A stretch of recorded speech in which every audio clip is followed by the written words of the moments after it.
नमस्कार, मैं हूं मनोज कुमार और आप देख रहे हैं हमारा चैनल मिस्टर मनोज एंकर। तो आज है 22 अक्टूबर, दिन है आज गुरुवार। तो आइए सबसे पहले ज़िले के सुर्खियों पर डालते हैं एक नज़र। बिजली की करंट लगने से 55 वर्षीय महिला की मृत्यु।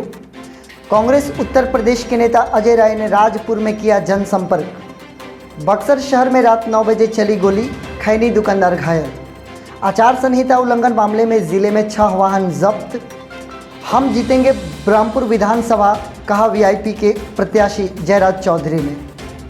मतदाता जागरूकता अभियान के तहत निकाली गई बाइक व स्कूटी रैली। आरपीएफ ने रेल टिकट की दलाली करने वाले अरियाओं के एक व्यक्ति को किया गिरफ्तार। चुनाव में उड़ रही है आयोग के निर्देश की धज्जियां। राजद ने दी खबर, आज तेजस्वी यादव की जिले में होंगी 3 या 4 सभाएं। तो आइए खबरों को पढ़ते हैं विस्तार से। तो सबसे पहले तो हम आपको बताना चाहेंगे कि बिजली के करंट लग जाने से एक महिला की मृत्यु हुई है, जिनकी उम्र 55 वर्ष बताई जा रही है। ये दुखद खबर राजपुर थाना के बभनी गांव से आ रहा है। आप जब इस घटना के बारे में जानेंगे तो आपको अवश्य ज्ञात होगा कि हमारी एक छोटी सी लापरवाही हमारे घर में किसी के जान को गंवाकर इसकी कीमत चुकानी पड़ सकती है। तो ये वाकया जो खबर मिली है उसके मुताबिक मृतका का नाम मुन्नी देवी है, जिनकी उम्र 50 वर्ष। वो घर में काम कर रही थी। उनके पास एक बक्सा था, बक्से के समीप वो खड़ी थी। काम करने के दरमियान उनका हाथ ऊपर गया जहाँ पर एक तार गुजर रहा था। तार कटा हुआ था, एक मामूली सी लापरवाही, तार कटा हुआ था। घर में अक्सर हम लोग तार फैलाए रहते हैं। एक केवल 10 रुपये का टेप ले आकर साट देना था उसको, या फिर उसको सुरक्षित कर देना था। वैसा नहीं किया गया था। घर में तार कटे होने के कारण उनका हाथ वहाँ पर गया, जिससे कि वो संपर्क में आ गई और बगल में संभवतः लोहे का बक्सा होने के कारण करंट उनके शरीर में बहुत तेज़ी से प्रवाहित हो गया। उस वक्त जब ये घटना घटित हुई, उनके पति श्याम नारायण तिवारी उस समय घर पर मौजूद नहीं थे, किसी कार्यवश वो बाहर गए हुए थे। जब वो ज़मीन पर गिरी तो किसी ने आवाज़ सुना। जब वो वहाँ पर पहुँचा तो उन्होंने देखा कि वो अचेता अवस्था में वहाँ पर पड़ी हुई थी। उनको आनन फानन में आसपास के लोगों के द्वारा मिलकर उनको अस्पताल पहुंचाया गया, लेकिन उनकी ज़िंदगी को बचाई नहीं जा सकी।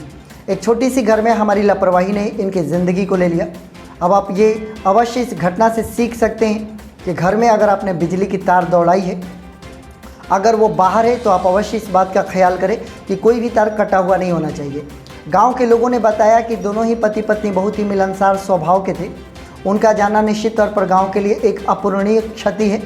ऐसी घटनाएं ना हो, इससे हम आगे चलकर सीख लें। आगे बढ़ना चाहेंगे। चुनाव का माहौल है और कांग्रेस के उत्तर प्रदेश के नेता अजय राय राजपुर में पहुंचकर जनसंपर्क अभियान उन्होंने चलाया। उन्होंने विश्वनाथ राम के लिए वोट मांगे, जो कि राजपुर के सुरक्षित सीट से कांग्रेस के टिकट पर वहां से चुनाव लड़ रहे महागठबंधन के वो प्रत्याशी हैं। उनके लिए वोट्स मांगे और उन्होंने उनकी पकड़ मजबूत करने की कोशिश की, क्योंकि उनके सामने जो उम्मीदवार हैं, सिटिंग विधायक और पूर्व मंत्री रह चुके हैं संतोष कुमार निराला, उनके सामने इनकी लड़ाई है विश्वनाथ राम की। तो कांग्रेस अपनी पूरी कोशिश कर रहा है और जितने भी बड़े नेता जो पहुंचकर जनता तक और जनता के दिलों तक पहुंच सके, इसके लिए प्रयास किया जा रहा है। आगे बढ़ना चाहेंगे। बक्सर शहर में एक आपराधिक घटना को अंजाम दिया गया है। रात को 9 बजे गोली चली है हमारे बक्सर शहर में। चुनावी माहौल है, इतना फ्लैग मार्च किया जा रहा है। आप लोगों को मैं प्रतिदिन खबर देता हूँ कि अर्धसैनिक बल के जवान बहुत बड़ी संख्या में बक्सर में आए हैं। फ्लैग मार्च निकाला जा रहा है। अपराधियों तक ये संदेश पहुंचाने की कोशिश की जा रही है कि पूरे चुनाव में कम से कम कोई आपराधिक घटना को अंजाम नहीं दिया जा सकता, लेकिन अपराधी इससे बेखौफ है। रात को 9 बजे गोली चलाई गई। जो सूचना प्राप्त हुआ, खैनी की दुकान चलाते थे रमेश शाह, वो अपनी दुकान को बंद करके घर वापस लौट रहे थे। रास्ते में उन्होंने ऐसा बताया कि एक युवक पैदल ही चल कर आया और 2 गोली उसने चला दी, जो कि एक उनके हाथ में, एक नितंब पर लगा। वो घायल होकर गिर पड़े।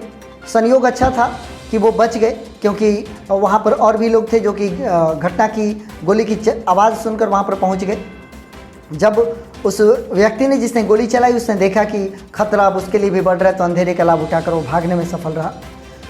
पुलिस वहाँ पर पहुँची, अस्पताल पहुँचाया गया, व्यक्ति का इलाज चल रहा है, लेकिन कारण यह स्पष्ट नहीं हो सका है कि आखिर गोली क्यों चलाई गई, क्योंकि दुकानदार के अनुसार उनकी किसी के साथ निजी दुश्मनी नहीं है, ना कोई अदावत चल रही है कि किसी पर वो शक जाहिर करे। पुलिस मामले की जांच कर रही है कि आखिर कौन ऐसे लोग हैं जो कि अवैध हथियार का प्रयोग कर सकते हैं, इतने चाक चौबंद व्यवस्था होने के बाद।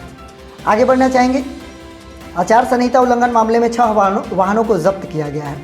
दरअसल नियम यह कहता है कि अगर आप किसी वाहन से प्रचार कराना चाहते हैं किसी भी दल का, तो आपको पहले परमिशन लेना पड़ेगा। अगर आपने अनुमति नहीं ले रखी है तो आप अपने किसी भी वाहन का प्रयोग प्रचार में नहीं कर सकते।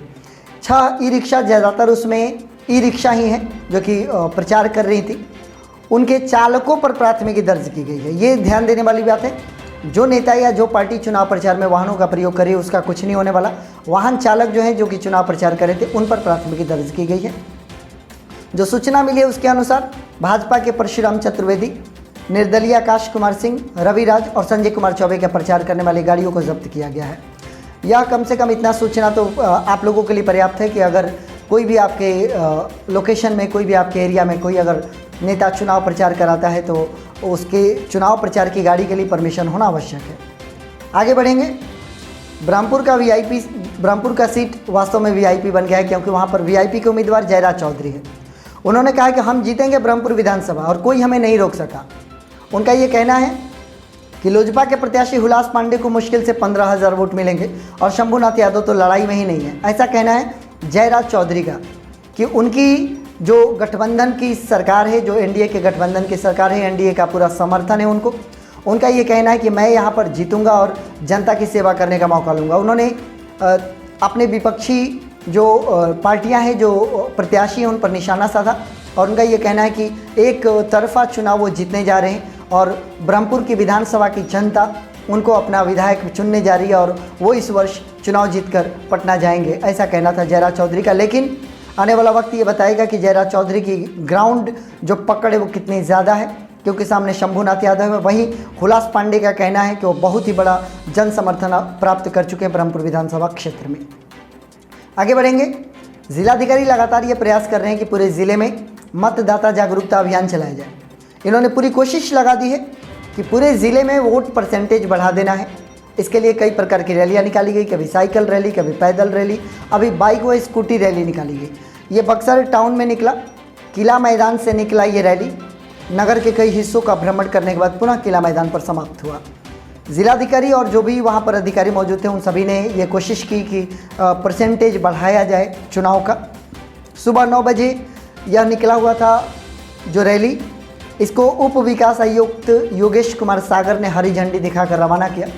बड़ी संख्या में लोग, पुरुष और महिलाएं इस रैली के हिस्सा रहीं। तो मैं निवेदन करना चाहूँगा आप तमाम बक्सर ज़िले के मतदाताओं से कि आप अपने मत का प्रयोग अवश्य करेंगे।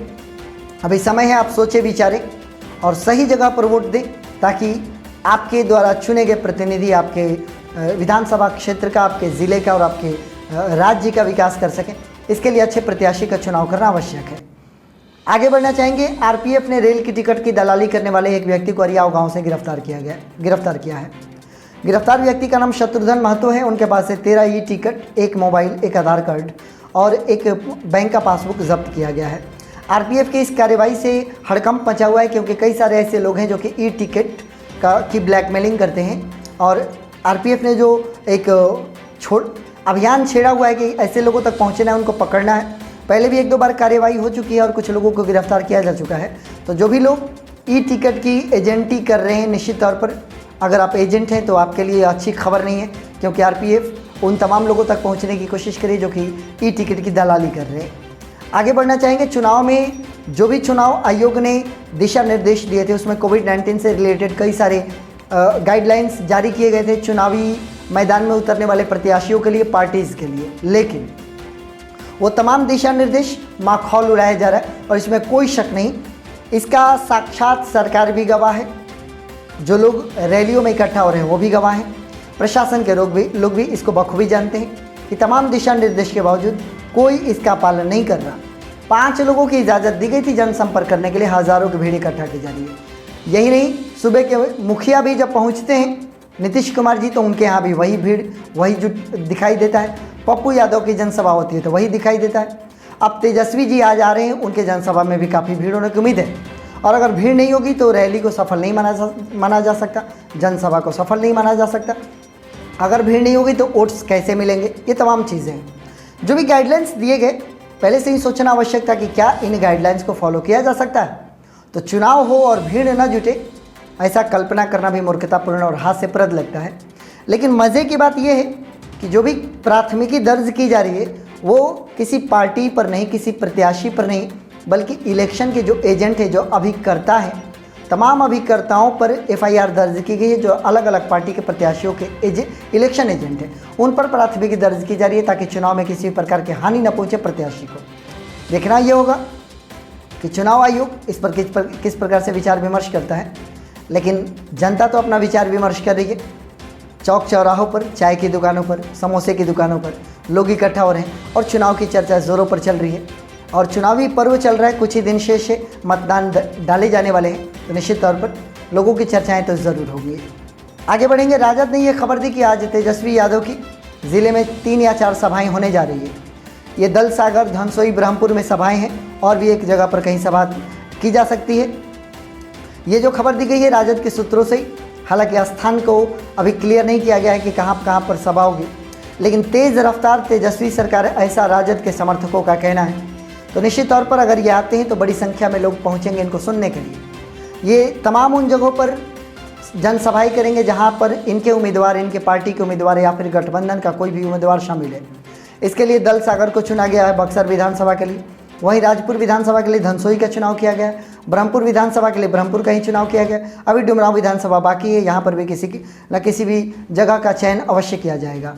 अब आ रहे हैं तेजस्वी यादव, कितना ज़्यादा महागठबंधन की पकड़ को मजबूत कर सकेंगे, ये देखने वाली बात होगी। नीतीश आकर अपना एनडीए का तर्क रख चुके हैं, अब महागठबंधन का तर्क रखने के लिए और अपना पक्ष रखने के लिए और अपना मैनिफेस्टो बताने के लिए तेजस्वी यादव पहुंच रहे हैं। तो निश्चित तौर पर आज पता चलेगा कि वो क्या कह कर जाते हैं, ज़िले वासियों से क्या वादे वो करके जाते हैं और किन किन वादों की बदौलत वो चुनाव में अपने प्रत्याशियों को जिता पाएंगे। यह हमारे बक्सर ज़िले का अपडेट है जो मैंने आप तक पहुँचाया। हमारा और आपका एसोसिएशन यूँ ही बना रहे, आप सुरक्षित रहें, सकुशल रहें और लोगों की मुस्कुराहट हमेशा आपकी बनी रहे, यही हमारी कामना है और आप हमारे साथ बने हुए हैं। इसके लिए आप सभी का बहुत बहुत धन्यवाद।